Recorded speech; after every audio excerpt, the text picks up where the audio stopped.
Bonsoir. Applaudis pour le frère Ludovic qui aura du travail aujourd'hui pour modérer. Amen.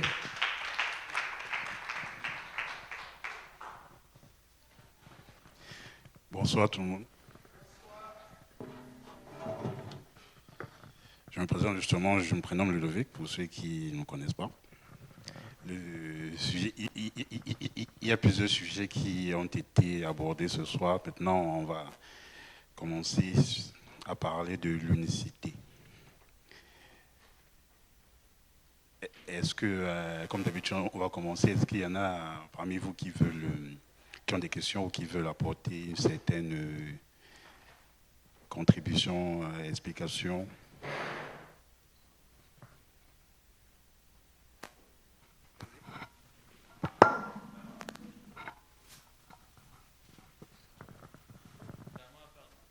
Oui, si vous voulez parler. Allô? Oh. Mais là, il m'a présenté un peu. Moi, c'est Albert, mon nom. Là, puis, je ne fais pas partie d'aucune église. Moi, je ne suis pas de religion. Sauf que, aussi loin que je me souvienne, depuis ma tendre enfance, j'ai tout le temps eu Dieu dans mes prières, puis ainsi de suite. Aujourd'hui, comme il expliquait tout à l'heure, en fait, là, c'est une alternative peut-être que j'ai à vous proposer. L'alternative, c'est en fait que Dieu et Jésus, c'est deux personnes distinctes. C'est pas une personne ou un Dieu. Fait que c'est un débat qui dure depuis 2000 ans. Là. Je pense pas qu'on va qu'on va régler la question ce soir, mais comme je dis, moi et Hervé, on travaille ensemble, puis c'est sûr qu'on échange de temps en temps comme ça. Puis là, il m'a invité ce soir. En fait, là, c'est pas pour pratiquer un rituel religieux ou quoi que ce soit. C'est juste pour échanger des versets bibliques, pour que je vous donne mon point de vue sur qu'est-ce qui est Jésus, puis par rapport à Dieu. Fait que peut-être je pourrais commencer par ça, dire pour moi qu'est-ce que c'est pour moi Jésus. Non? En fait, Jésus, comme Jean a parlé, mais c'est la parole, c'est l'habile ouvrier, c'est le Fils de Dieu. Tout ce qui existe dans l'univers a été créé par Jésus. C'est Jésus avec Dieu, c'est deux qui sont d'origine divine, toutes les deux. Il peut comparer ça à une royauté, un roi avec son fils. Les deux ils font partie de la royauté, mais c'est deux personnes différentes. Mais toutes les deux, ils font partie de la royauté. Tu as le Père qui est le roi, puis tu as le Fils. Les deux. Puis Jésus, moi je le vois un peu comme ça. C'est en fait, comme Dieu, il est d'origine divine, toutes les deux. Mais il y a une distinction entre les deux. Puis ce soir, il y a une couple de textes qu'on peut mettre à l'épreuve, voir les arguments Parce que quand qu'est-ce que j'ai remarqué comme ce soir, mais en fait, c'est un point de vue que vous avez, vous partagez tout le monde, mais avez-vous vraiment accès à d'autres points de vue? Quand on fait partie d'une religion puis qu'on va toujours à la même église, tout ça, forcément, on vient que toujours apprendre les mêmes choses. Là. Fait que c'est un peu pour ça ce soir que je viens. Là. Je me sens pas investi d'une mission là, divine que Dieu là, il veut que je vous convertisse, quoi que ce soit. Mais c'est des points que je voulais dire. Puis, fait que Jésus, en fait, là, je vais expliquer en gros ce que c'est. C'est deux personnes différentes toutes les deux. C'est d'origine divine. Pour ce qui est de la Bible, pour moi, la Bible, peut-être que ça va sonner gros pour vous, qu'est-ce que je vais vous dire là, mais c'est pas la parole de Dieu. Parce que, en fait, la Bible, là, c'est inspiré de Dieu. Parce que si ça serait la parole de Dieu, les hommes ne pourraient pas modifier les paroles. Ils ne pourraient pas interchanger la Bible ou quoi que ce soit. Mais c'est inspiré de Dieu. Puis la Bible, en fait, Dieu, il ne peut pas toujours apparaître et nous parler. Fait que il sert la Bible, en fait. On ne peut pas dire la Bible, c'est un livre comme une encyclopédie, quoi que ce soit. C'est surnaturel. Là. Je ne vais pas utiliser le mot magie parce que c'est pas en tout ça, mais c'est surnaturel, en fait. Là. Fait que là, je ne sais pas si les points que je vais apporter, puis après ça, vous me direz comment vous voyez ça, vous. Là. En fait, quand on regarde dans les évangiles, puis vous n'êtes pas obligé de me croire, là, mais prenez les épîtres de Paul, en fait, toutes les écritures grecques chrétiennes, mais Paul ou quoi que ce soit, puis là, je vous le dis, faites-les sincèrement, vous allez voir que Paul, il parle très peu de Jésus. Il parle toujours de Dieu. Son Dieu, son Dieu, son Dieu. C'est sûr que Paul, pour lui, Jésus, c'est son sauveur, comme pour moi, là. Jésus, c'est le Fils de Dieu, puis il est venu sur la terre avec un rôle bien précis. C'était, en fait, de prouver à tout le monde que l'homme méritait d'être sauvé. Lui, il est venu en tant qu'homme, puis il est resté fidèle jusqu'à la fin. Fait qu'il a prouvé à tout l'univers que l'homme, il peut être sauvé. Il l'a prouvé, lui. Il est resté fidèle jusqu'à la mort. Fait que moi, c'est comme ça que je vois le rôle de Jésus. Puis, quand tu lis les évangiles, tu vois que Jésus était complètement soumis à Dieu. Là. Il était venu sur la terre pour faire sa volonté. Je peux difficilement essayer de comprendre dans mon cerveau ça, là, comment Dieu il s'envoie à lui-même. À un moment donné, tu tombes dans la métaphysique, là, puis tu peux pas expliquer ça. Là, fait que tu te perds là-dedans. Fait que moi, je suis un gars terre à terre, cérébral, j'aime ça, comprendre. Fait que quand on me parle de la Trinité, je comprends plus rien. Pour moi, c'est complètement illogique. Fait que c'est pour ça que j'aimerais ça échanger avec vous, parce que je sais que pour vous, en fait, le Dieu, Jésus, c'est Dieu. Là. Pour moi, c'est... Il ne faut pas se tromper. Là. Jésus, c'est pas un homme, là. C'est pas un prophète. Là. Il est d'origine divine comme Dieu. Mais Dieu, c'est son Père, puis lui, c'est le Fils. D'ailleurs, je peux sortir une idée. OK, vas-y, excuse-moi. C'est M. Albert, c'est ça? Ouais. Tout à l'heure, lorsque vous étiez en train de parler, j'ai écouté, vous avez dit que la divinité, c'est comme un roi et puis son fils. C'est bien ce que vous avez dit? Oh, ouais. Bon. Dans Matthieu 25, le Seigneur Jésus est en train de parler. Enfin, il donne une image du jugement. Sœur Fabien, s'il te plaît, est-ce que tu peux projeter Matthieu 25, 40? Ça dit. Enfin, le Seigneur est en train de parler et puis il dit. Et le roi leur répondra. De qui il parle? Il parle de lui. Je vais lire un peu plus haut. Hein. Il dit, quand j'ai eu faim, on veut donner à manger, j'étais nu, et si je suis, les justes répondront, Seigneur. Puis au 40, il dit, le roi leur répondra. Je vous le dis en vérité, toutes les fois que vous n'avez pas fait ces choses à l'un de ces plus petits de mes frères, c'est à moi que vous n'avez pas fait. Donc ici, le Seigneur est en train de dire qu'il est le roi. Et on s'entend que dans une nation, dans un royaume, le roi c'est le boss. Oui, mais pour moi, Jésus, c'est le... Moi, Jésus, c'est mon roi, là. L'Éternel, c'est mon Dieu. C'est clair? L'Éternel, c'est mon Dieu. Jésus, c'est mon roi. C'est deux personnes différentes. C'est deux personnes d'origine divine. D'ailleurs, j'aimerais que tu m'expliques une couple de textes, comment ça peut être possible si, comme concernant le temps de la fin, tout ça, Matthieu parle du temps de la fin, que personne ne sait la date, pas même le Fils. Comment tu peux expliquer que même le Fils, qui est Dieu, ne connaît pas la date? Je ne sais pas si tu peux m'expliquer ça. Je veux le lire. C'est dans Matthieu 24, 36. Matthieu 24, 36, il dit, même le Père, seul Dieu le sait, le Fils, personne ne sait la date. comment tu peux expliquer Jésus s'il est Dieu, il ne sait pas la date? Parfait. Amen. Amen. C'est une très bonne question. Premièrement, est-ce que je peux mettre un terme? Premièrement, vous avez dit que Dieu le Père et Dieu le Fils sont deux personnes distinctes, right? Dieu le Père et Dieu le Fils sont, si je comprends bien, Dieu et Jésus-Christ sont deux personnes différentes, right? Oui, Dieu, c'est Parfait. l'Internet. Oui, ok. Parfait, parfait. Maintenant, voici ma question. Est-ce que le Père a un corps? Le Père attend. A un corps?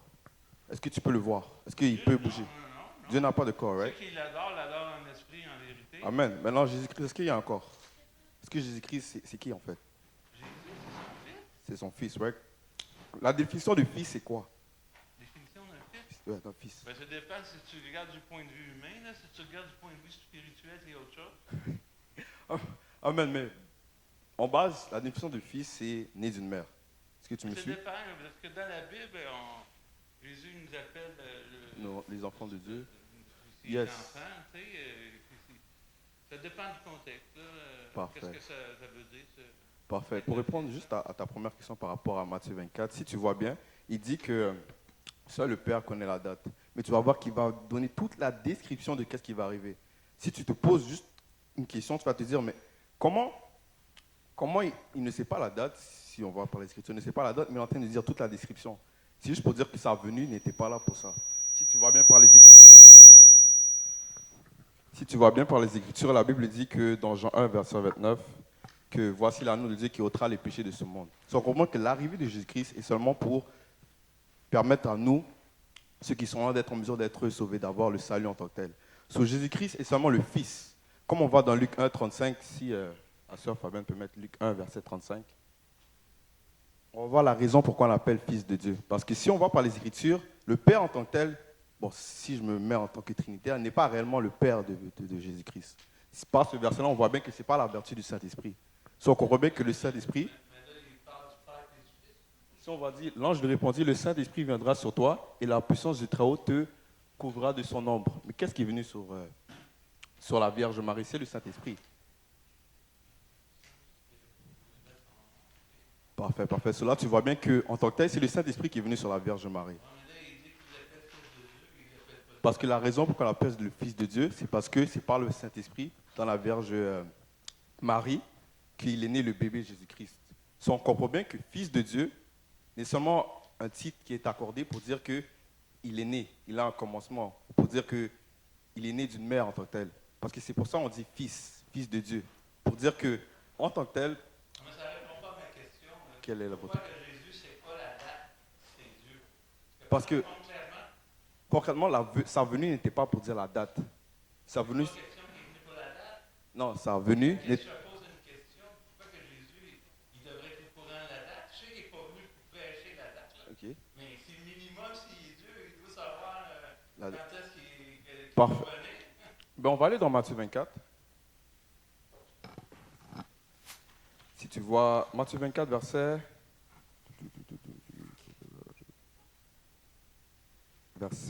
21, la Bible dit que car alors la détresse sera si grande qu'il n'y aura point eu de pareil depuis le commencement du monde jusqu'à présent, et qu'il n'y aura jamais. Et si ces jours n'étaient abrégés, personne ne serait sauvé, mais à cause des élus, ces jours sont abrégés. Si quelqu'un vous dit alors le Christ est ici, ou il est là, ne le croyez pas, car il s'élèvera de faux Christ et de faux prophètes. Ils feront de grands prodiges et des miracles, au point de séduire, s'il était possible, même les élus. Voici, je vous les annonçais d'avance. Si donc on vous dit, voici, il y est dans le désert, n'y allez pas. Voici, il y est dans les chambres, ne le croyez pas. Maintenant, j'ai juste lu quelques versets, mais tu vois bien qu'il dit la description. Ceci, par exemple, je te mets dans un contexte. Je dis que je ne suis pas venu pour vous dire la date, mais je te dis tout ce qui va arriver. Est-ce que réellement je ne connais pas la date? Ça, c'est une question que je te pose. C'est écrit qu'elle ne sait pas la date. C'est écrit, lis la Bible. Non, mais c'est écrit que Jésus ne connaît pas la date. Tu ne peux pas avoir plus clair que ça. Je ne sais pas comment tu peux élaborer d'autres choses. Monsieur Albert, je voudrais préciser qu'il y en a qui nous suivent en ligne, fait que si, lorsque vous parlez, s'il vous plaît, si vous pouvez utiliser le micro, parce que en ligne, ils n'écoutent pas. Ouais, je comprends, ouais, OK. Ouais, mais en fait, là, je trouve tellement ce texte-là d'une limpidité. Ça dit tout, là. Jésus, c'est Dieu, puis il ne sait même pas quand est-ce qu'il va revenir. Bon, le monsieur derrière vous, il veut intervenir. Monsieur Albert, vous pouvez passer le micro, s'il vous plaît. Dieu vient de me révéler la réponse. Et parce que le Seigneur Jésus, son cœur peut être sondable quand il descend en bas, puis il s'occupe des humains.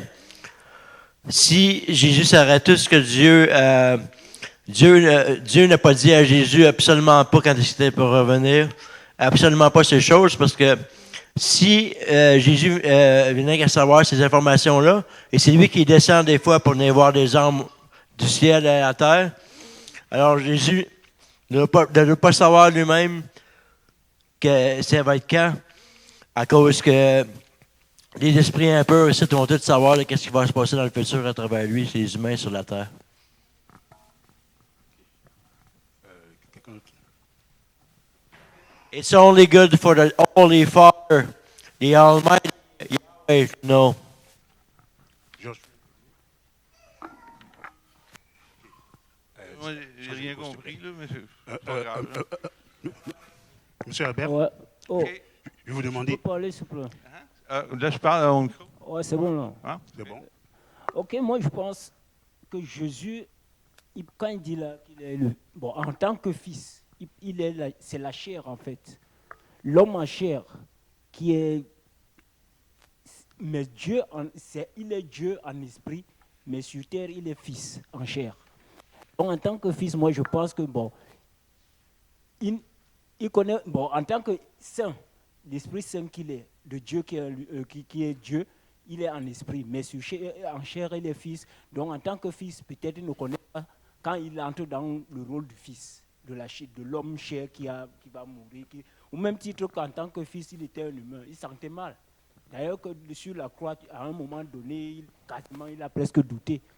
Parce il pouvait sentir la peur, il pouvait sentir les blessures, tu pouvais le taper, il pouvait sentir mal. D'ailleurs, quand on le poursuivait, il fuyait. Dieu ne peut pas fuir. Donc, c'est quelqu'un qui joue deux rôles. Au même titre qu'un acteur d'Hollywood. Dans le film, il peut jouer le rôle d'homme, mais quand il est dans la vraie vie, il est George Clooney, mais dans un film, il a un autre... En fait, qu'est-ce que tu me dis, c'est que la nature de Jésus change. Oui, Selon mais s'il est au ciel, s'il vient sur la terre, sa nature oui, change. oui, mais non, je ne dis pas que la nature ne change pas, mais le rôle qu'il joue à un certain moment change. Quand il se met dans la chair humaine en tant qu'être humain, tu peux le taper, tu peux le frapper, il peut sentir faim. C'est pourquoi il priait. Tu vois ce que je veux dire? Il priait en tant que chair. Ouais. Mais il est Dieu en esprit. Donc en esprit, c'est pourquoi... C'est parce que suite là, on a un blocage. Moi, je ne crois pas à ça justement, que Dieu est venu. Mais moi, je pense aussi que c'est... Dans Nombre, Ok, le écoute. texte Nombre 23, Ouais. 19, Dieu n'est pas homme. Oui, attends, il y a aussi un truc que tu dois Parce comprendre. que Jésus est venu sur la terre, il était homme. Ouais. Fait qu'il, encore une fois, il se contredit complètement. Non, il ne se contredit pas. Dieu ne peut pas se contredire. Ce que j'essaie de te faire comprendre, c'est que Dieu est le premier. Jésus, c'est aussi ça la foi.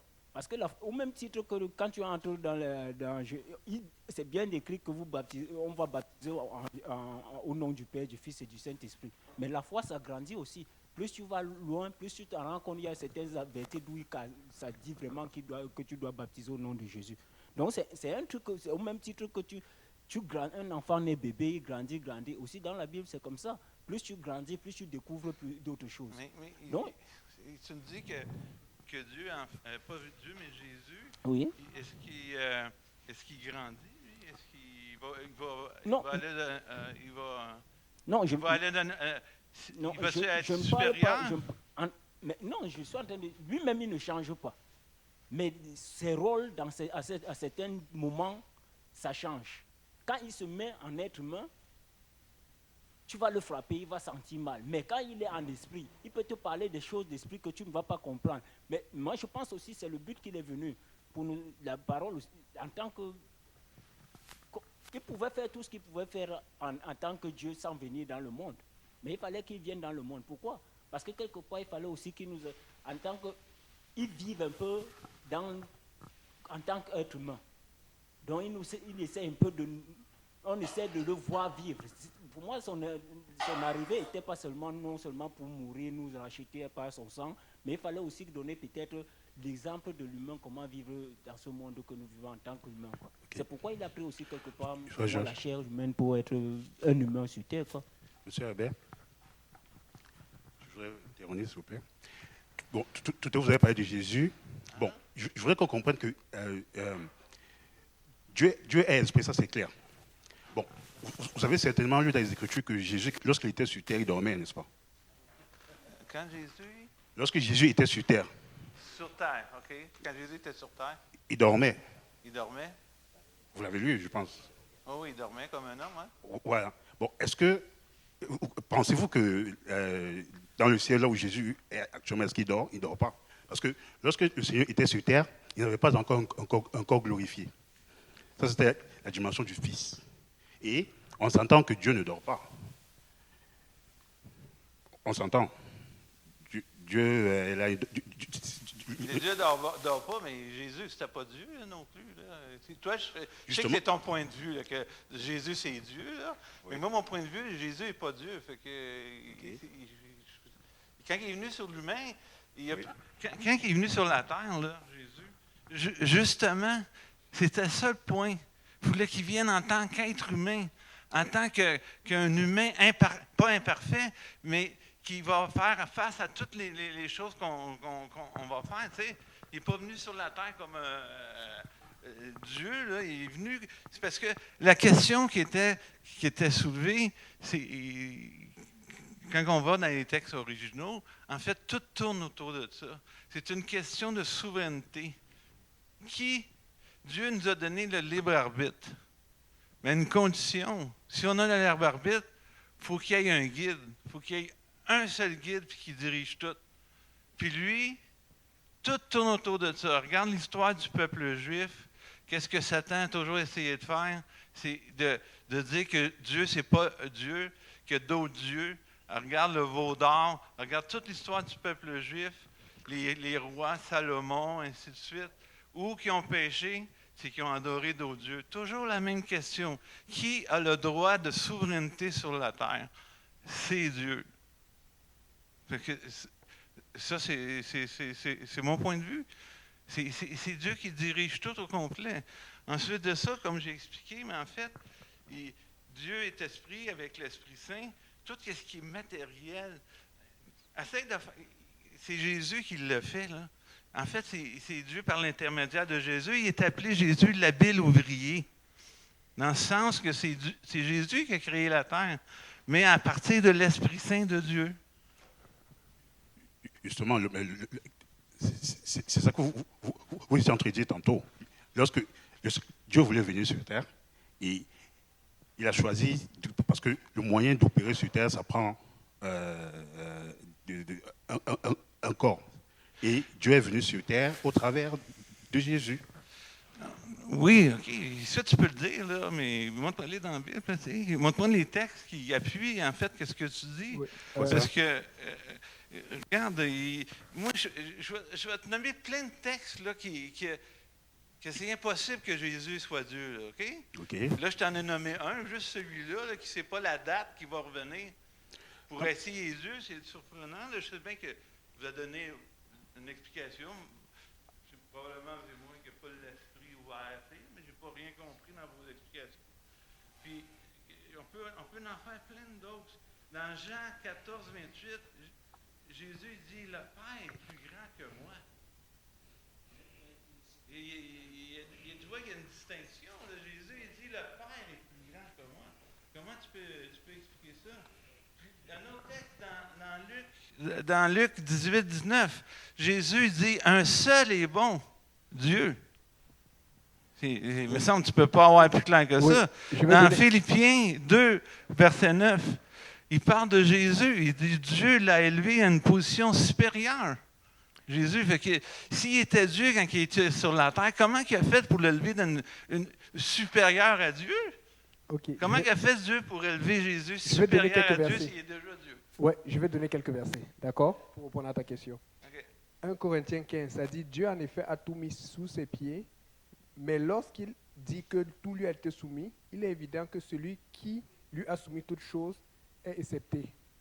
Et tu vois, dans plusieurs endroits, on dit que Jésus, il remet la couronne à Dieu, il est soumis à Dieu. Amen. Maintenant, tout va dans le plan de Dieu. Première chose, comme Georges et frère Ludovic et le frère Vandine ont dit, Dieu est esprit. Amen. Dieu n'a pas de corps. Jésus a un corps. Maintenant, il faut comprendre ceci, c'est qu'un esprit ne meurt pas. La raison pour laquelle Dieu devait mourir, c'est parce qu'il n'y a que la chair qui peut mourir. Dieu, tu nous dis qu'il ne peut pas détruire. Attends, je viens Ok, de toi. ok, ok? que tu continues. Un esprit ne meurt pas. Dieu peut Or, pas- ok. Dieu a dit, le jour où tu en mangeras, tu mourras. Oui. Amen. Donc ça veut dire que comme l'homme a péché, l'homme était condamné à mourir. Mais la seule façon pour l'homme de ne plus être condamné à mourir, c'est que Dieu vienne lui-même, il meurt pour nous. Mais pour venir lui-même, il est venu en Jésus-Christ. Le corps qu'il a pris, c'est le corps de Jésus. Mais montre-moi des textes pour appuyer ce que tu dis. Ok. Matthieu 1, verset 23. Quelqu'un peut lire Matthieu 1, verset 23?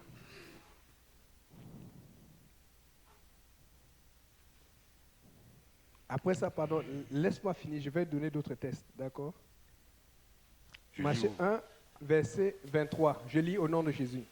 Voici, la Vierge deviendra enceinte, elle enfantera un fils et on lui donnera le nom de Emmanuel, ce qui signifie Dieu avec nous. Mais Emmanuel, c'est le nom qu'on a donné à Jésus, n'est-ce pas? Ok, donc Jésus veut dire Dieu avec nous. Oui, mais attends, je continue. Ça ne veut pas dire le Fils de Dieu avec nous, ça veut dire Dieu avec nous. Mais pourquoi par ce moyen? Parce que Dieu ne peut pas mourir, mais Jésus pouvait mourir. Mais il est venu pour établir quelque chose, le règne de Dieu sur la terre, et après il redonne toute la gloire à Dieu. Voilà la raison pour laquelle il devait toujours donner gloire à Dieu. C'est pour ça qu'il dit le Fils de l'homme ne connaît pas l'heure, parce que la gloire revient à Dieu. Mais celui qui lui révèle cela, c'est l'Esprit de Dieu qui est en lui. Mais regarde, je te lis un autre C'est ton verset. explication. Oui, attends. Ceux qui s'en satisfaisent, comme- Oui, attends, je te lis un autre verset. Verset 4, Jean 14, verset 10. Bon, là maintenant, je veux que tu me dises, après qu'on ait lu ça, je veux que tu me dises si tu vois la distinction ici, là, si tu vois deux personnes. La première bonne nouvelle, c'est qu'ils ne croient pas à la Trinité. Amen. Il a dit ça tout à l'heure. C'est pour ça que c'est beaucoup plus compliqué de lui expliquer. Parce que quand Non, c'est la- mais je connais la Trinité. Oui, je sais, là. c'est ça que je dis, c'est une bonne nouvelle parce qu'en général, quand on fait des débats ou des discussions comme ça, beaucoup de gens ont les concepts de Trinité dans leur esprit. Ce qui fait que déjà, comme tu n'as pas le concept de Trinité, mais tu as le concept de dualité, ça fait que ça devient plus difficile pour la plupart d'entre nous Je ne d'expliquer. suis pas venu parler de Trinité ce Je soir. sais, je voulais clarifier ça parce qu'on a des gens en ligne qui sont trinitaires. C'est important parce qu'on fait aussi un message. On envoie un message parce que nous, on a plus de problèmes avec les trinitaires que les dualistes. Là, tu n'es pas déjà loin de nous. Amen. Bon, maintenant, on va ramener ça à un seul Dieu. Jean 14, verset 10. Je lis au nom du Seigneur Jésus. La Bible dit, ne crois-tu pas que je suis dans le Père et que le Père est en moi? Les paroles que je vous dis, je ne le dis pas de moi-même. Le Père qui demeure en moi. Ouais. C'est-à-dire que quand on parle du Père, on parle de Dieu, n'est-ce pas? Donc Dieu demeure en lui. Parce que Dieu peut demeurer en lui, parce que Dieu n'est pas une personne, Dieu n'est pas un corps. Il n'y a pas deux personnes, il y a un esprit et une personne. Un esprit, l'esprit de Dieu, et une personne, la personne de Jésus-Christ. Il dit le Père qui demeure en moi. Donc est-ce que tu es capable de m'expliquer la dualité à partir de ce verset? Ou deux personnes. Mais il vient de dire le Père qui demeure, c'est-à-dire qui habite en moi. Il n'a pas dit en moi, il a dit qui demeure en moi. Mais, c'est ça, c'est le mot qui existe. En grec, je crois que c'est menao, un truc comme ça là. Ça veut dire habiter, demeurer, résider. Donc ce n'est pas une affaire de il est là. Donc le mot qui est utilisé en grec, ce n'est pas un mot comme il vient temporairement, il quitte. C'est un mot qui dit il reste là constamment, sans quitter. Donc fait que si tu me dis qu'il y a deux personnes, tu veux dire qu'il y a une personne à l'intérieur d'une autre personne, ça ne fait pas de sens. Mais ça fait plus de sens de dire qu'il y a un esprit qui résiste longtemps et éternellement dans une personne. Regarde, je vais donner un exemple. Là. Regarde dans Marc, en tout cas, vous connaissez le texte, il dit l'homme devrait quitter son père et sa mère, se trouver une femme, puis ils deviendront une seule chair. Amen. Ça veut-tu dire ils sont encore deux personnes? Non, ils sont une seule personne. Mais ça, c'est Alors, pour le mariage. Moi, je suis marié avec Martine, Oui, Puis mais elle je sais, s'appelle Martine, mais moi je m'appelle Albert. le frère On Simplice a est deux marié. personnes, là. Le frère Simplice est marié. Amen. Mais on veut parler, c'est parce que Dieu veut montrer pourquoi il haït le divorce. Mais il ne veut pas montrer par là que les gens, parce que sinon ça doit être Non, une mais c'est équation. juste pour montrer une C'est expression. ça. Sinon, on va avoir une métamorphose là où ils entrent entre eux et puis on voit une seule personne. Non, c'est impossible. Mais Dieu veut faire comprendre le principe de l'unité du mariage, qu'il est contre le divorce. Non, non, mais c'est juste pour prendre ton exemple quand tu dis le Père est en dedans de moi. C'est une expression, mais qui veut dire que je peux appliquer à plein de choses. Puis là, je te donne l'exemple OK. qui dit que l'homme et la femme deviendront un. Tu OK. sais que ça ne veut pas dire qu'ils vont devenir. Ils vont Bon, fusionner, regarde, qu'ils vont devenir c'est qu'on va un, faire. là. Je vais te donner d'autres versets, 4-5 autres versets. Je vais commenter, je vais te laisser commenter et puis on va prendre une pause. Amen. Je te donne les versets. On reste toujours dans Jean 14, d'accord? On reste toujours dans Jean 14. Ok, je lis.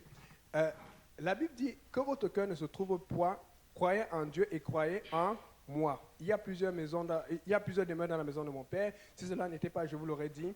Et lorsque je me serai en j'arrive ici. Maintenant, la Bible dit dans verset 5, Thomas lui dit, Seigneur, nous ne savons où tu vas. Comment pouvons-nous en savoir le chemin? Jésus lui dit, je suis le chemin, la vérité, la vie. Nul ne vient au Père que par moi. Maintenant, il dit, si vous me connaissiez, vous connaîtriez aussi mon Père. Si vous me connaissez, moi, Jésus, vous connaissez automatiquement, j'ajoute le mot automatiquement, je paraphrase, amen. Si vous me connaissez, vous connaissez aussi mon Père. Donc, toujours, oui, quand je finis, je vais te laisser m'expliquer ça. Et directement, il dit, et c'est pas fini. Il dit, et vous l'avez vu. Si vous me connaissez, vous connaissez mon Père, et vous l'avez vu. Vous avez vu qui? Mon Père.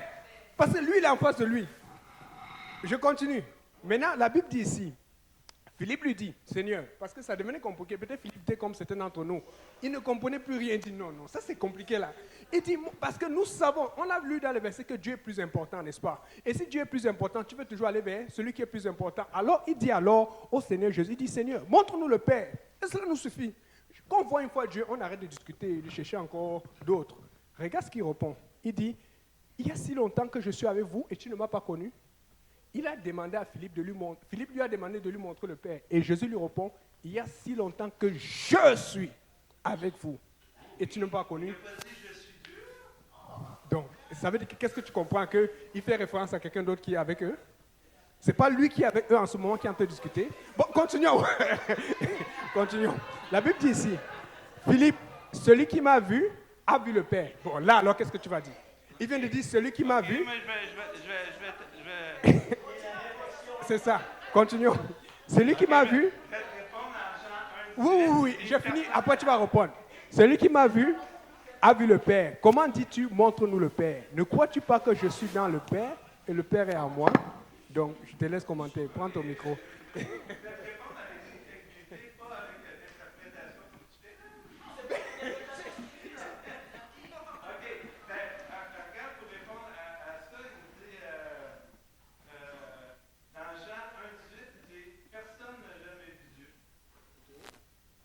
Non, ce n'est pas fini. Qu'est-ce qu'il se dit? Après, personne n'a jamais vu Dieu.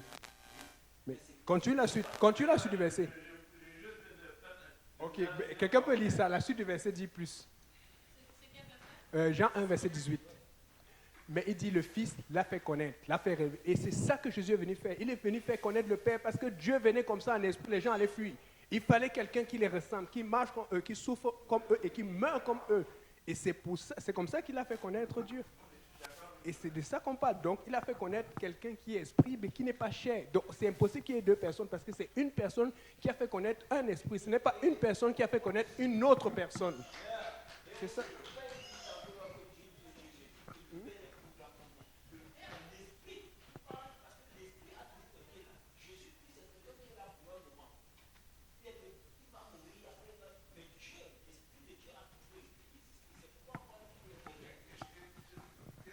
Qu'est-ce que tu m'expliques, là? C'est que Dieu, à un certain moment, il va se diviser, puis après un certain temps, Jésus, il va revenir avec Dieu. Non, ce que j'essaie de te faire comprendre, Ok, c'est vas-y, que explique-moi. quand Jésus parle du Père, il parle de l'Esprit de Dieu, donc son esprit. Ça, c'est toi qui dis ça, là. Aïe, aïe, aïe, C'est pas dans la Bible, va être ça. compliqué. Quand il dit ça, que c'est... Non, mais c'est... Montre-moi le texte, il dit ça. Oh. Bon, amen. Juste poser juste une petite question. Est-ce qu'on peut aller dans Ésaïe 35, verset 4, s'il vous plaît? Le lire de 3 jusqu'à 6. Parce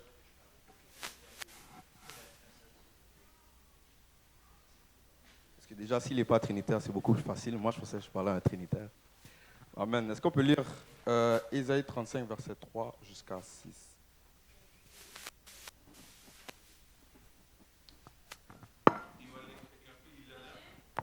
Je vais les lire, c'est Ésaïe 35, 3 jusqu'à 6, mais je vais les lire. Ça dit, fortifiez les mains languissantes et affermissez les genoux qui chancellent.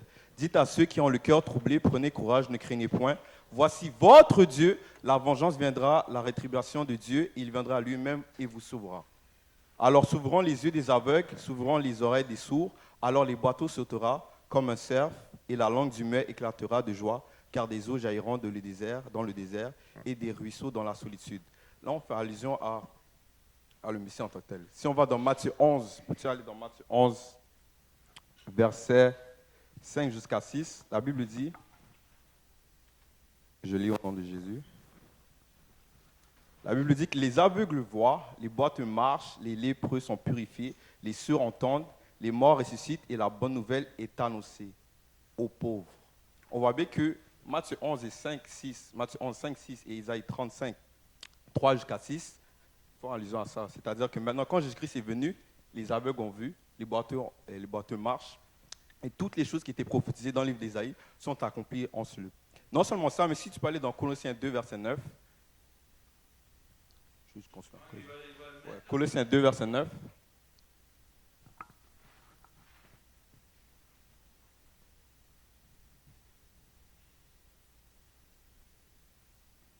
Colossiens 2, verset 9, je vais les lire au nom de Jésus.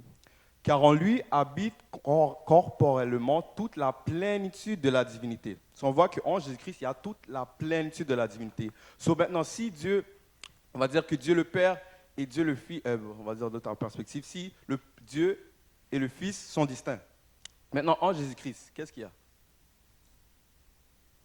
Oui, en Jésus-Christ, oui, il y a quoi? Si la Bible dit que, car en lui habite corporellement toute la plénitude de la divinité, en Jésus-Christ, il y a quoi? Mais peux-tu aller dans Éphésiens 4, verset 4, juste pour que ça va mieux te faire comprendre. Si tu dis que Dieu est esprit, ouais, on est en accord, Dieu est esprit. Maintenant, la Bible dit dans Éphésiens 4, verset 4, que il y a un seul corps, un seul esprit, comme aussi vous avez été appelés à une seule espérance, votre vocation. Il y a un seul Seigneur, une seule foi, un seul baptême. Si on voit bien qu'il est écrit qu'il y a un seul corps et un seul esprit. Puis la Bible dit dans Colossiens 2, verset 9, que toute la plénitude de la divinité est en Jésus-Christ. Qu'est-ce qu'il y a en Jésus-Christ? C'est l'esprit en tant que tel. On voit bien que l'esprit est en Jésus-Christ. Et le corps en tant que tel n'est seulement en Jésus-Christ. C'est pour ça que lorsque tu vois les Écritures parlent de Dieu, on va dire que Dieu, Jésus-Christ et tout cela, lorsque tu vois dans les Écritures que Jésus-Christ prie, c'est juste dans la nature de sa chair. Parce que la Bible dit clairement dans le livre d'Hébreux,